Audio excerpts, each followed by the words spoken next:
오늘 우리가 읽은 말씀을 가지고 환경을 초월하는 방법이라는 제목으로 함께 말씀의 은혜 나누고자 합니다.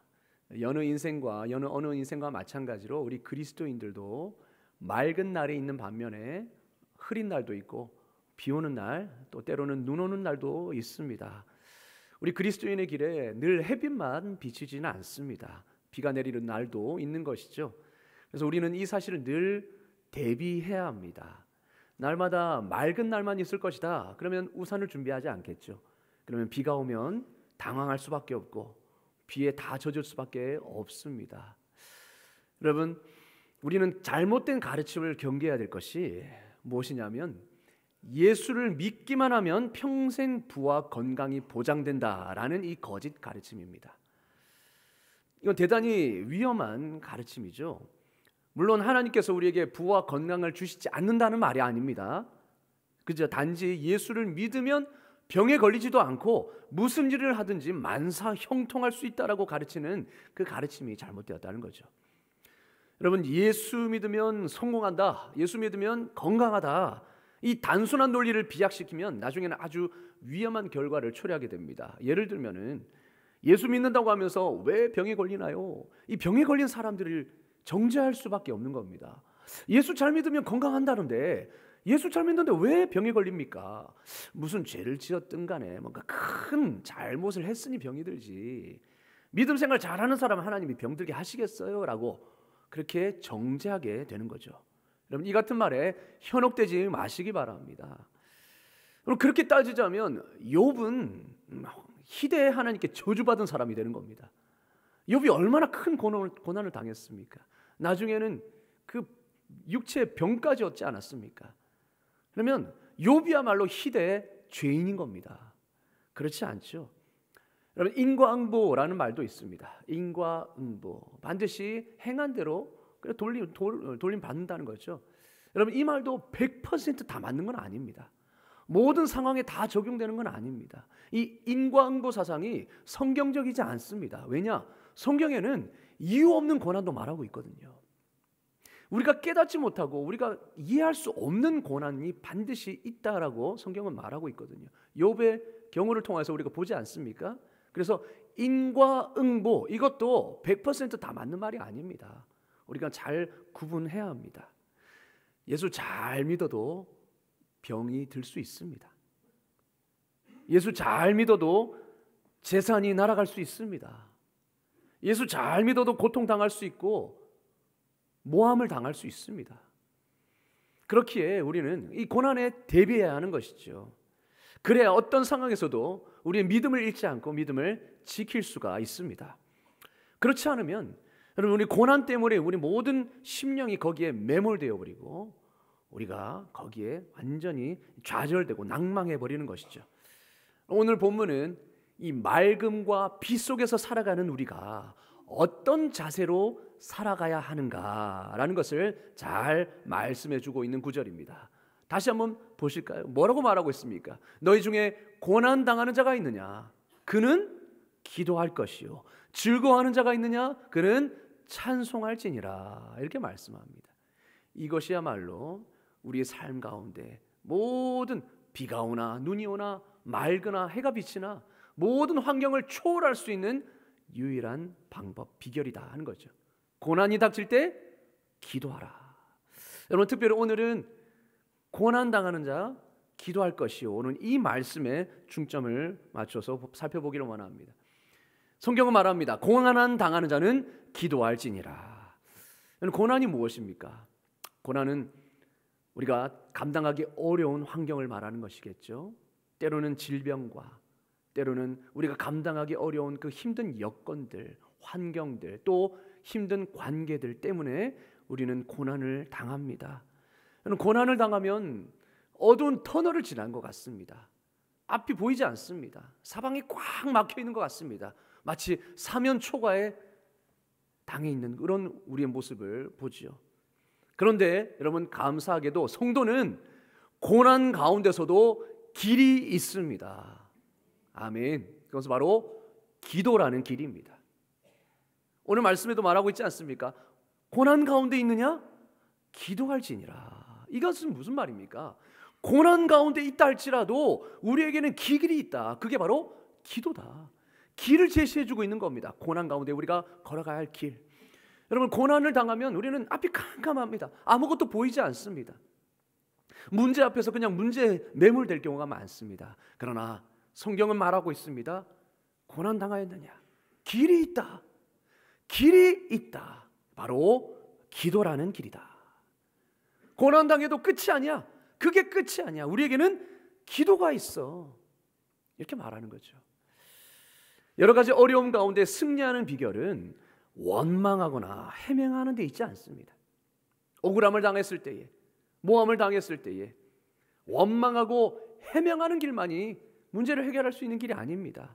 때로는 대화로 상호 입장을 밝히는 그런 일들을 하려고 하죠. 거기에도 있지 않습니다. 그것은 궁극적인 해결책이 아닙니다. 왜냐? 사람들은 듣고 싶은 말만 듣고 보고 싶은 것만 보기 때문에 때로는 내 입장을 전달할지라도 그것이 또 다른 오해를 낳을 수가 있는 것이죠.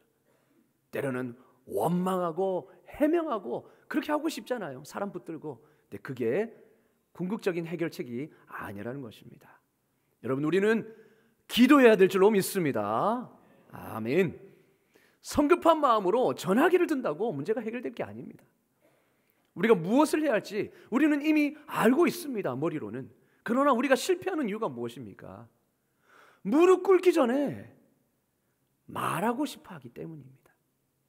무릎 꿇기 전에 전화기를 들고 싶어 하기 때문에 우리가 늘 실패하지 않습니까?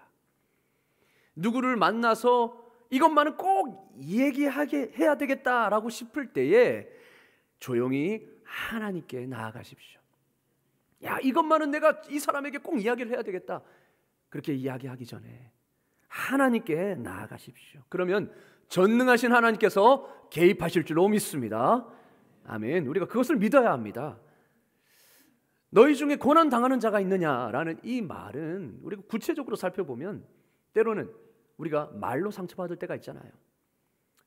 말로 상처받을 때가 있지 않습니까? 우리가 말로 상처받아서 말 때문에 가슴 아파하는 자가 있느냐? 그러면 어떻게 하라고요? 그는 기도할 것이요. 이 말입니다. 우리가 당하는 여러 가지 어려움, 고난들의 종류들이 많습니다. 말로 상처받고, 때로는 억울한 일을 당하고, 때로는 질병 가운데, 또 때로는 신체적인 욕구와 정신적인 욕구가 충족되지 못할 때도 괴롭습니다. 그리고 꿈과 이상이 좌절될 때도 괴롭습니다. 그때 뭐라고 말합니까? 그는 기도할 것이요. 기도할 것이요. 이 말씀은 모든 순간에, 모든 고난의 순간이 다 적용이 되는 것입니다. 다른 게 아니라 사람 붙잡고 이야기하기 전에, 사람 도움 구하기 전에 그는 기도할 것이요. 기도해라고 분명히 말씀합니다. 문제 없는 사람이 있습니까? 고난을 당하지 않는 사람이 있습니까? 야, 내가 살아보니까 고난이 나를 다 비껴가더라 하는 사람이 있습니까? 없죠. 그러니 우리는 다 기도해야 하는 것입니다. 문제 없는 사람은 없습니다. 그래서 기도해야 하는 겁니다. 또 문제 없는 교회는 없습니다. 문제 없는 가정은 없습니다. 그래서 기도해야 합니다. 생각이 나와 다른 사람이 있습니다. 그래서 늘 부딪힙니다. 부담을 주는 사람이 있습니다. 그러면 그 부담을 주는 사람, 생각이 맞지 않는 그 사람이 문제라 생각하고 그 사람만 없어지면 문제가 해결되리라 생각합니다. 하지만 그 사람을 없이 함으로써 문제가 잠시는 없어질지 몰라도 또 다른 문제가 생길 수밖에 없습니다. 왜 그럴까요? 나에게도 문제가 있기 때문입니다. 그 사람에게만 문제가 있는 게 아니라 부딪히는 이유가 무엇입니까? 그 사람도 문제가 있고 나도 문제가 있기 때문에 부딪히는 거죠. 그러니까 그 사람만 없어진다고 문제가 해결될 게 아닙니다. 하나님은 그런 식으로 문제 해결을 원하지 않습니다. 오히려 문제가 생길 때마다 그것이 기도회로의 부르심으로 우리가 생각하고 기도하라는 것이 하나님의 뜻입니다. 문제, 고난, 그것은 바로 기도회로의 부르심이라는 겁니다. 하나님 앞에 엎드려야 되는 순간이라는 겁니다. 여러분, 이 고통스러운 순간을 극복하는 길은 첫째도 기도요, 둘째도 기도요, 셋째도 기도인 줄로 믿습니다. 아멘. 예. 여러분, 다윗을 보시면 다윗은 늘 이 고난 속에, 환난 속에서 다른 방법이 아니라 기도의 방법을 찾았음을 알 수 있습니다. 시편 142편 말씀은 다윗이 지은 시편입니다. 이 시편의 제목을 이렇게 말씀하고 있습니다. 다윗이 굴에 있을 때에 지은 마스길. 마스길은 교훈이라는 뜻이거든요. 교훈 곧 기도. 굴에 있을 때에 지은 기도이다. 한 기도이다. 이런 뜻이죠. 여러분, 다윗이 언제 굴에 있었습니까? 다윗이 언제 굴에 있었죠? 사울에게 쫓김당할 때. 사울이 지금 다윗의 턱밑까지 쫓아왔습니다. 그런데 다윗이 사울에게 쫓길 만한 아무런 일을 저지르지도 않았어요. 맡은 일에 그저 충성했습니다. 전쟁에서 최선을 다해 싸웠습니다. 공을 세웠습니다.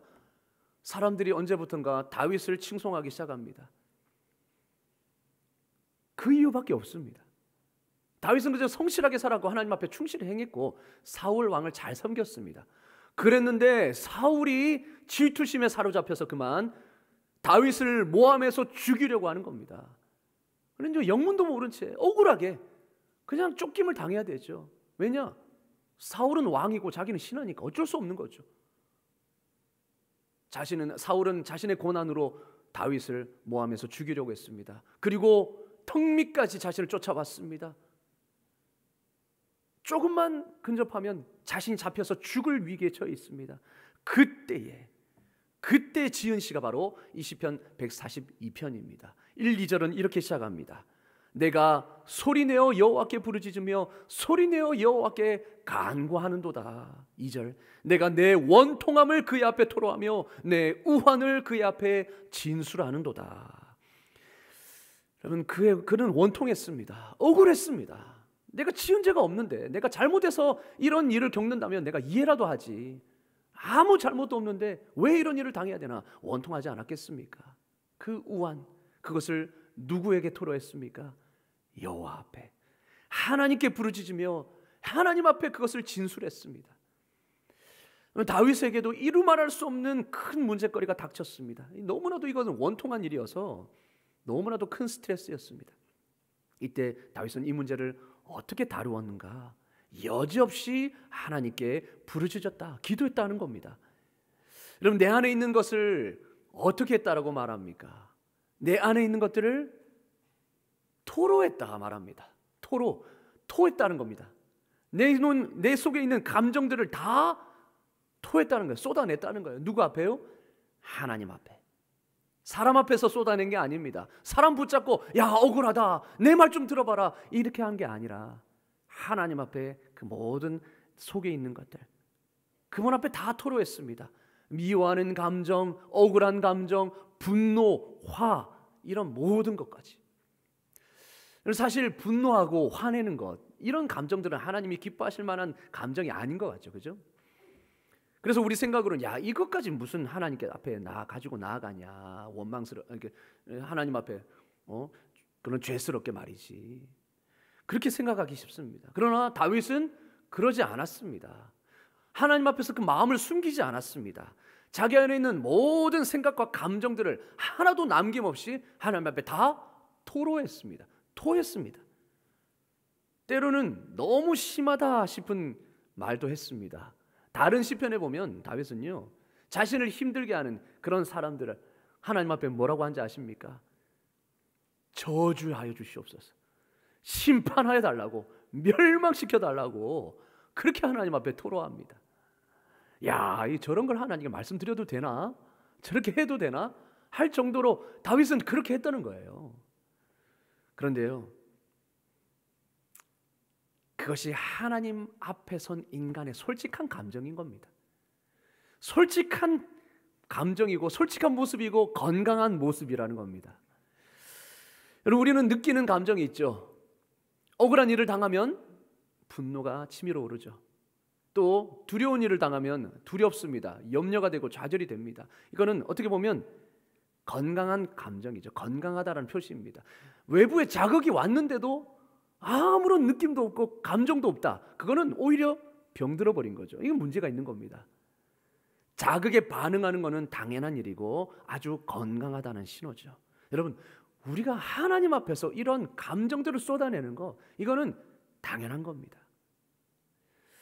우리는 하나님 앞에서까지 거짓말을 할 필요가 없습니다. 내 마음을 숨길 필요가 없습니다. C.S. 루이스는 이런 말을 했습니다. 우리 안에 마땅히 있어야 할 것이 아니라 우리 안에 있는 바로 그것을 하나님 앞에 내려놓으라. 우리는 하나님 앞에 마땅히 있어야 할 것, 그래 하나님 앞에서는 거룩해야지, 하나님 앞에서는 이런 감정을 하는 건 아니지, 마땅히 있어야 할 것들을 계속 하나님 앞에 내려놓으려고 합니다. 그럼 그럴수록 내 안에 있는 감정에 솔직해지지 못하고, 그죠? 거짓말할 수밖에 없는 거죠. 그러나 C.S. 루이스는 뭐라고 합니까?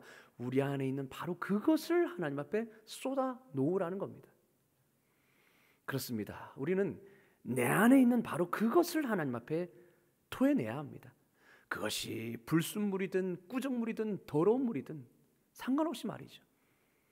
그것이 썩어서 악취가 나기 전에 우리는 그것을 토해내야 합니다. 그렇지 않고 속에 담아놓으면 오히려 더 병들어 버리는 거죠. 여러분, 우리나라만의 독특한 병이 있습니다. 세계 의학계에서도 이런 병은 없습니다. 무엇이겠습니까? 화병입니다. 화병. 화병은 우리나라에만 있습니다.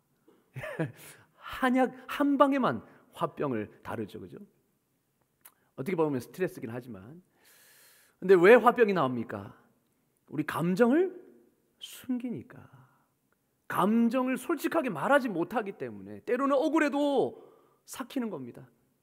화가 나도 삭히는 겁니다. 그게 예의고 그게 바른 것이라고 배웠기 때문에, 그러다 보니까 이런 감정에 솔직해지지 못하고 이것들을 토로할 때도 없고, 그러다 보니까 쌓여서 안에서 병들어가는 거죠. 화병이 생기는 거죠. 그런데요, 이것을 하나님 앞에 토로할 때에, 악취가 풍기기 전에 토로할 때에, 비로소 쏟아낼 때에 우리 영이 건강해질 수 있는 것입니다. 여러분, 다윗이 드린 기도는 우리가 생각할 때 너무 심하다고 생각할 수 있습니다. 그런데도 하나님은 그 다윗의 전 삶을 어떻게 평가하십니까? 다윗은 내 마음에 합한 자라, 내 마음에 쏙 드는 자다라고 평가합니다. 이 모든 것이 포함이 되는 겁니다. 여러분, 다윗은 자신의 감정을 숨기지 않았습니다. 솔직하게 내뱉었습니다. 이것은 하나님 앞에 기쁨이 되었습니다. 왜 그런지 아십니까? 하나님 앞에서만 그렇게 한다는 것은 다윗이 오직 누구만을 신뢰하고 의지했기 때문일까요? 하나님만. 여러분, 솔직히 내 안에 있는 솔직한 감정을 나눌 수 있는 관계다. 그러면 어떤 관계겠습니까? 그렇죠. 진실한 관계겠죠.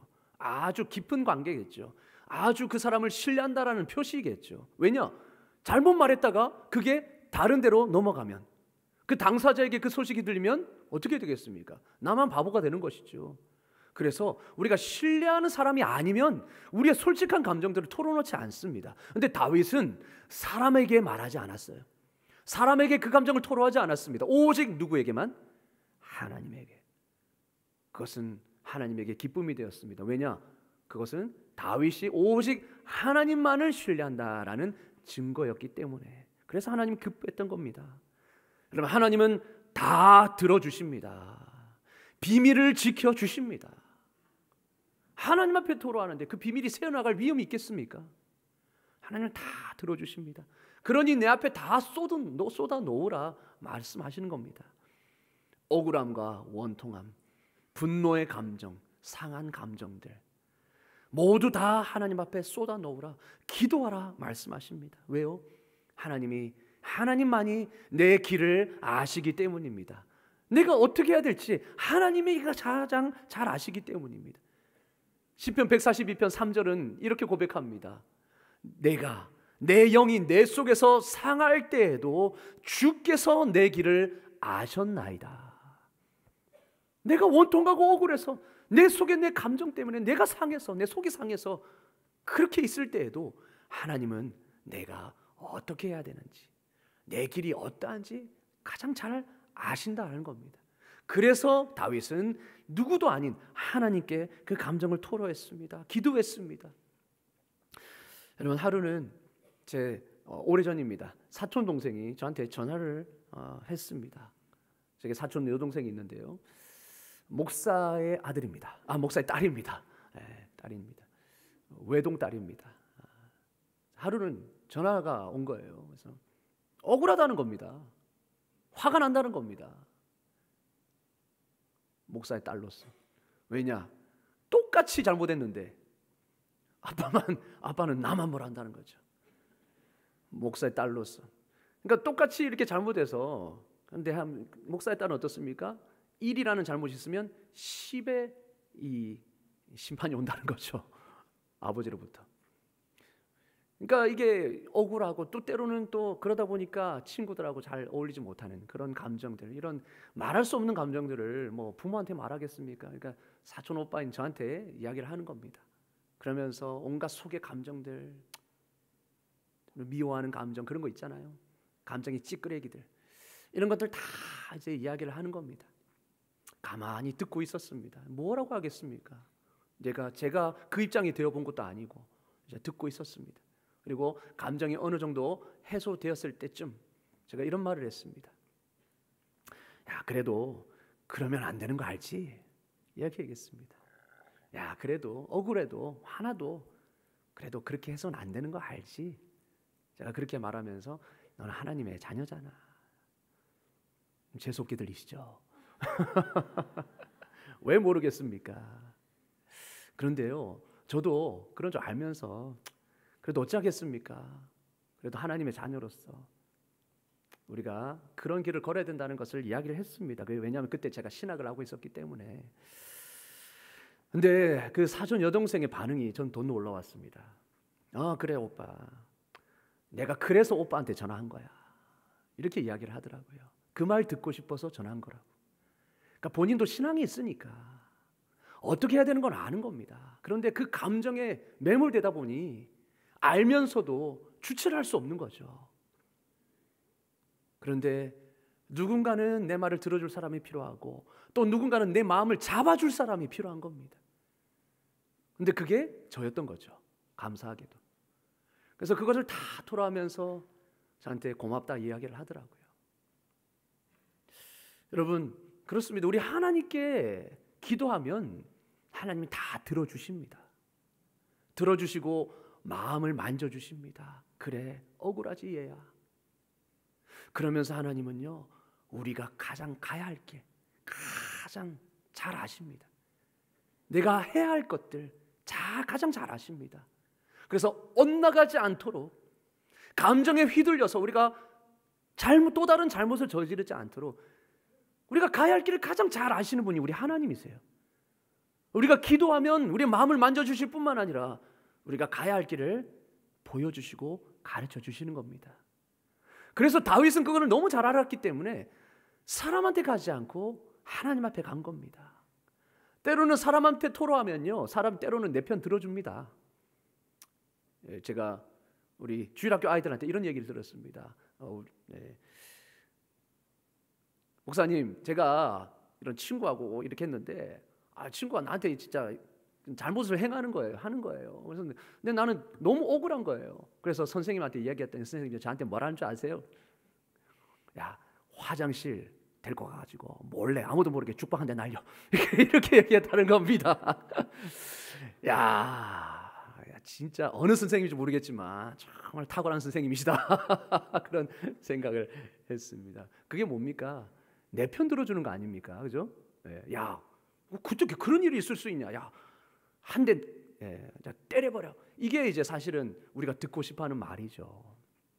그런데 알죠. 그렇게 해서는 안 된다는 거. 그러나 그 말을 해주는 것만으로도, 내 편을 들어주는 것만으로도 사실은 힘이 되는 거죠. 그런데 만약에 그렇게 했다가는 어떻게 되겠습니까? 또 다른 문제가 일어나는 거죠. 때로는요, 감정에 휘둘리면 그게 아니란 걸 알면서도 그렇게 하게 되는 겁니다. 그렇죠.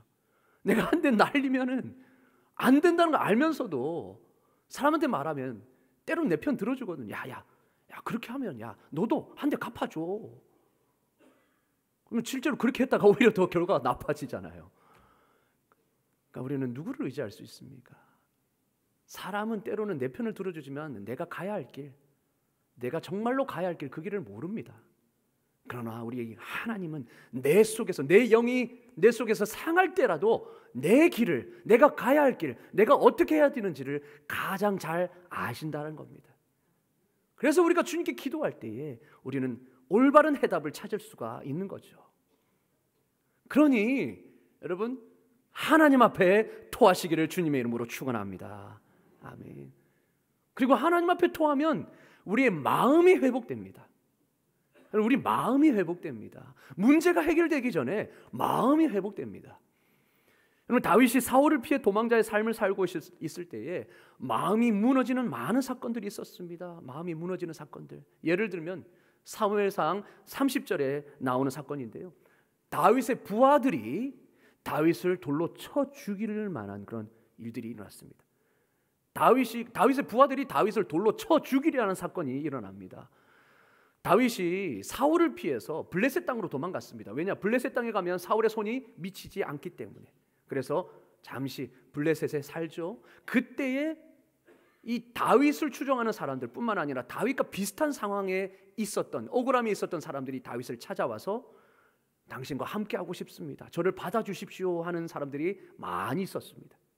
그래서 그 사람과 함께 이 블레셋의 시글락이라는 마을에 공동체를 이루고 살았습니다.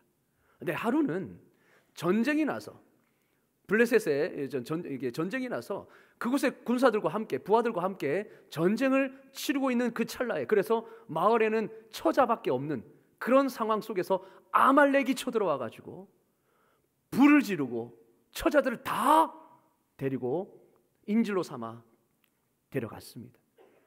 근데 뒤늦게 이제 전쟁을 다 치르고 다윗과 군사들이 딱 왔는데 마을은 불타고 모든 재산과 처자들이 다 인질로 잡혀간 겁니다. 그럼 그 상황 속에서 사람들이 어땠을까요? 마음이 낭망한 겁니다. 모든 것을 잃어버렸습니다. 낙심한 부하들이 어떻게 했겠습니까? 항상 이런 일들을 겪으면 항상 희생양을 찾기 마련이죠. 분노와 모든 비난을 쏟을 대상을 찾기 마련이죠. 그게 누구였습니까? 다윗이었습니다. 리더였던 다윗이었습니다. 당신이 그렇게 말만 하지 않았어도, 당신이 우리를 데려가지만 않았어도 이런 일이 없었을 것이다. 모든 비난의 화살이 다윗을 향했습니다. 감정에 매몰되니까, 낭망하니까 사람들이 어떻게 합니까? 이성을 잃어버립니다. 돌을 들어서 리더인 다윗을 쳐 죽이려고 합니다. 그런 급박한 찰나에 성경은 이렇게 말합니다. 백성들이 자녀들 때문에 마음이 슬퍼서 다윗을 돌로 치자 하니 다윗이 크게 다급하였으니. 다윗이 크게 다급하였다. 여러분, 이 말에 모든 의미가 담겨 있지 않습니까? 고난이 닥쳤을 때, 죽을 위기에 있을 때, 그런 어려움 때 사면초가인 겁니다. 어떻게 해야 될지 모르는 상황, 어두운 터널을 지나고 있는 그 상황, 다급하였다. 그때에 다윗이 선택한 것은 무엇이었겠습니까? 늘 그래왔듯이 다윗은 고난 때에 기도했습니다. 기도한 결과 6절에 바로 다음에 뭐라고 나오는지 아십니까? 하나님을 힘입어 용기를 얻었더라, 이렇게 말합니다. 다윗이 죽으려 하는 그 고난 속에서 다급하여서 하나님께 기도하였을 때에 하나님은 그 마음을 만져주시고 하나님의 그 위로에 힘입어서 용기를 얻었더라. 마음이 회복된 것이죠. 마음이 죽을 상황 아니었습니까? 여러분, 마음이 회복되는 것이 어떤 것보다도 중요할 때가 있습니다. 생각해 보십시오. 다윗의 마음을 한번 헤아려 보십시오. 자기가 좋아서, 그러니까 같이 가자 이렇게 한 것도 아닙니다. 자기가 좋아서 다윗을 따랐던 사람입니다. 그런데 그 사람들이 지금 갑자기 자기를 죽이려고 하고 있습니다. 그런 일을 겪으면 어떻게 되죠? 용기를 잃습니다. 모든 일이 의미가 없어집니다. 인생이 허무하게 느껴집니다. 아, 왜 내 인생은 왜 이 모양인가? 내가 이것밖에 안 되나? 내가 그들에게 얼마나 잘해줬는데, 야, 참 인생은 허무하다. 그러니까 모든 게 마음이 무너지게 되면 모든 삶의 의미를 잃게 되지 않습니까? 그러면서 자기 연면에 빠지게 되죠. 다윗도 그랬을 겁니다. 그런데 다윗은 연민에 빠지지 않았습니다. 환경에 매몰되지 않았습니다. 그때 기도했습니다. 기도했더니 하나님이 마음을 회복시켜 주셨습니다. 마음이 무너지면 모든 것이 마비가 됩니다. 문제를 파악할 힘도 없어지고요, 그것을 돌파할 힘도 의욕도 없어집니다. 그래서 마음이 무너지면 모든 것이 무너지는 것입니다. 그래서 사탄이 어떻게든 믿는 사람들의 마음을 무너뜨리려고 하고 있지 않습니까? 야, 하나님은 없어. 야, 하나님 너 기도 안 들어주셔.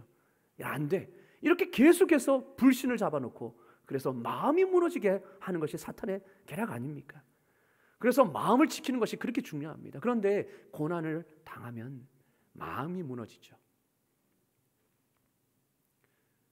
그런데 이 고난 때에 기도하면 하나님이 마음을 회복시켜 주십니다. 용기를 북돋아 주십니다. 내가 너와 함께한다. 말씀을 통하여서 그게 끝이 아님을 보여주십니다. 그러면 우리 안에 믿음이 강해져서 두려움을 이길 수 있게 되죠. 두려움을 극복하면 그제서야 문제를 직면할 힘이 생깁니다. 그래서 문제를 해결할 지혜가 생기는 것입니다. 다윗도 그 이후에 힘을 얻어서 용기를 찾으니까 이 상황이 끝이 아니야. 여러분, 이게 끝이 아닙니다. 그들은 지금 불 피워진 그 온도로 봤을 때, 그 상황을 봤을 때 간지 얼마 되지 않았다. 우리가 지금 당장 쫓아가서 잡으면 잡을 수 있다. 당장 우리가 같이 가서 그들을 잡자. 그래서 붙잡힌 모든 처자들 다시 되찾아오자. 그들에게 다시 용기를 줍니다. 비로소 그 문제를 해결할 수 있었던 것이죠. 마음이 회복되니까. 그렇습니다. 고난이 사라진 게 아닙니다. 문제는 똑같이 있습니다. 그러나 믿음이 생기니까 두려움을 이기게 되고 문제가 아니게 되는 것이죠. 여러분, 우리는 문제가 해결되는 것만이 기도 응답이라고 생각할 때가 있습니다. 그러나 그 이전에 마음만 좋아져도, 마음만 회복되어도 문제 자체가 전혀 문제가 되지 않을 수 있는 것입니다. 그래서 마음이 회복되는 것, 하나님이 마음을 만져주시고 위로해 주시는 것, 이것도 기도 응답인 줄로 믿습니다. 아멘. 고난당할 때 우리가 기도하면 마음이 회복되는 것이죠. 뿐만 아니라 고난 중에 기도하면요, 하나님이 나를 가장 선한 길로 인도하십니다. 응답해 주시는 것입니다. 다른 시편에서 다윗은 이렇게 고백합니다. 사망의 줄이 나를 두르고 수월의 고통이 내게 이름으로 내가 환난과 슬픔을 만났을 때에, 어떠한 슬픔인지는 모르겠지만 수월의 고통, 지옥의 고통이 내게 이뤘다, 이렇게 말합니다. 얼마나 큰 고통이었겠습니까? 그때에 다윗은 기도했습니다. 4절, 내가 여호와의 이름으로 기도하기를 여호와여 주께 구하니 내 영혼을 건져 주시옵소서. 기도했습니다. 그 결과가 무엇일까요? 1절과 2절에 이렇게 말합니다. 여호와께서 내 음성과 내 간구를 들으셨으므로 내가 그를 사랑하는도다. 그의 귀를 내게 기울이셨으므로 내가 평생에 기도하리로다. 아멘. 다윗이 하나님께 기도하고 간구했더니 하나님이 들으셨습니다. 하나님이 귀를 기울이셨습니다. 그래서 평생에 내가 기도하리로다, 이렇게 고백하지 않습니까? 그리고 다른 곳에서도 똑같이 고백합니다. 시편 118편 5절에 내가 고통 중에 여호와께 부르짖었더니 여호와께서 응답하시고 나를 넓은 곳에 세우셨도다. 안전한 곳에 세우셨도다. 하나님이 선한 길로 인도하신 겁니다. 위기를 이겨내게 하신 것입니다. 이렇게 경험을 통하여서, 이러한 경험을 통해서 얻은 다윗의 결론은 무엇이냐? 이렇게 고백합니다. 8절 9절입니다. 다 같이 읽겠습니다. 시작. 여호와께 피하는 것이 사람을 신뢰하는 것보다 나으며 여호와께 피하는 것이 고관들을 신뢰하는 것보다 낫도다. 아멘. 다윗도 사람을 의지해 보지 않았겠습니까? 다윗에게 자신의 원통함과 억울함, 어려움을 토로해 보지 않았겠습니까? 근데 돌아오는 것은 늘 실망이었고 후회뿐이었습니다. 하나님께 기도했더니 하나님은 만족해 주셨습니다. 가장 좋은 길로 인도해 주셨습니다. 여러분, 다윗의 하나님이 우리의 하나님인 줄로 믿습니다. 다윗이 이런 경험을 했다면 우리도 똑같이 경험할 수 있는 것입니다. 왜냐? 다윗의 하나님이 나의 하나님이시니까. 하나님이 다윗에게는 이렇게 해주시고 우리에게는 그렇게 해주시지 않으시겠습니까? 똑같은 하나님이신데요. 사랑하는 성도 여러분, 지금 고난을 당하고 계십니까? 질병에 의해서, 관계 때문에, 여러 가지 억울함 때문에 고난을 당하고 계십니까? 기도하실 수 있기를 주님의 이름으로 축원합니다. 아멘. 기도는 하나님이 기도회로 기도하라. 고난은 하나님의 기도의 초청입니다. 기도하라는 하나님의 초청이고 손짓이며 부르심입니다. 기도할 때에 여러분, 하나님이 우리를 만나주시고 마음을 회복시켜 주시고 모든 상황에서 건져주실 줄로 믿습니다. 그런데 우리는요, 이런 고통의 순간, 고민의 순간, 핍절의 결핍의 순간을 만날 때 대부분 우리는 어떻게 합니까? 세상 사람들처럼 반응합니다. 세상 사람도 어떻게 합니까? 뜻이 맞는 사람 찾아가서 그 사람에게 성토합니다. 그러나 그것은 또 다른 시험을 받는 도화선이 될 수밖에 없는 것이죠. 분을 이기지 못해 악을 쓰는 것보다, 도무지 참을 수 없어 맞닥뜨려서 해명하기보다, 전화기를 들기보다 먼저 기도하십시오. 여러분, 주님은 어떻게 하셨습니까? 주님은 어떻게 하셨습니까? 시험을 맞이하시는 주님의 모습은 더욱 간절히 기도하시더라, 이거였습니다. 여러분, 하나님이 우리를 기도로 몰아넣는 것을 느끼면서도 우리는 끝까지 기도 안 하고 버텨보려는 것이 인생입니다. 이것이 우리의 모습입니다. 여러분, 죄인은 웬만큼에서 무릎 꿇지 않습니다. 죄인은 웬만큼에서 하나님께 무릎 꿇지 않습니다. 목이 빳빳하기 때문에. 자기가 할 만큼 끝까지 가보고 벽에 부딪혔다고 생각해도 앉아서 또 궁리하고 또 궁리합니다. 그러다가 안 되면 기도한답시고 기도합니다. 그런데 그것도 기도가 아닙니다. 그저 내 궁리만 가지고 끙끙거리는 겁니다. 여전히 내가 그 문제를 붙들고 있는 겁니다. 그래도 안 되면 맨 나중에서야 손들고 천부여 의지 없어서 손들고 옵니다. 그렇게 합니다. 이게 우리의 인생입니다. 여러분, 불만스러운 일이 많으십니까? 그때는 기도하는 것이 상책입니다. 주님이 우리를 기도의 골방으로 부르고 있는 시간입니다.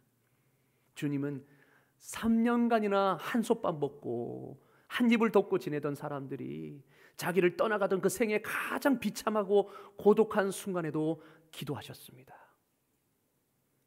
예수께서 힘쓰고 애써 더욱 간절히 기도하시니 그때 더 간절히 기도하셨습니다. 여러분, 예수님이 그렇게 하셨는데 우리는 어떻게 해야 되겠습니까? 어떤 고통이라도 좋습니다. 어떤 고난이라도 좋습니다. 은혜의 보좌 앞으로 나가시기를 축원합니다. 항상 그분의 보좌로 향하는 길은 활짝 열려 있습니다. 기도의 길은 항상 열려 있습니다. 왜냐? 주님의 눈은 의인을 향하시고 그 귀는 저희 간구에 기울이시나니, 이렇게 말씀하시기 때문이죠. 하나님의 눈은 늘 의인을, 하나님의 백성인 자녀에게 향하고 계시고 그 귀는 늘 그 간구의 귀를 기울이신다 말씀하기 때문에 우리는 어떤 상황에서도 기도할 수 있는 것입니다. 여러분, 환경을 초월할 수 있는 유일한 방법 바로 기도입니다. 고난을 이겨낼 수 있는 유일한 방법 바로 기도입니다. 하나님께 기도하면 모든 환경을 초월하는 힘이 우리에게 주어짐을 믿습니다. 기도하면 힘을 주십니다.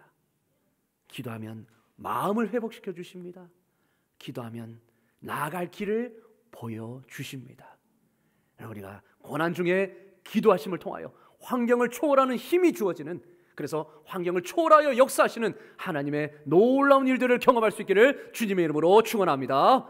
아멘. 기도하겠습니다. 하나님 아버지, 우리에게 기도라는 특권을 주셔서 감사합니다. 사방이 막혀 있을 때라도 기도라는 길을 하나님 열어주시니 감사합니다.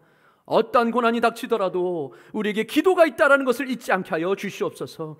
기도를 통해 환경을 초월하여 역사하시는 하나님을 경험하게 하시고 모든 고난을 기도로 이겨내는 믿음의 사람 되게 하여 주시옵소서. 예수 그리스도의 이름으로 기도드리옵나이다.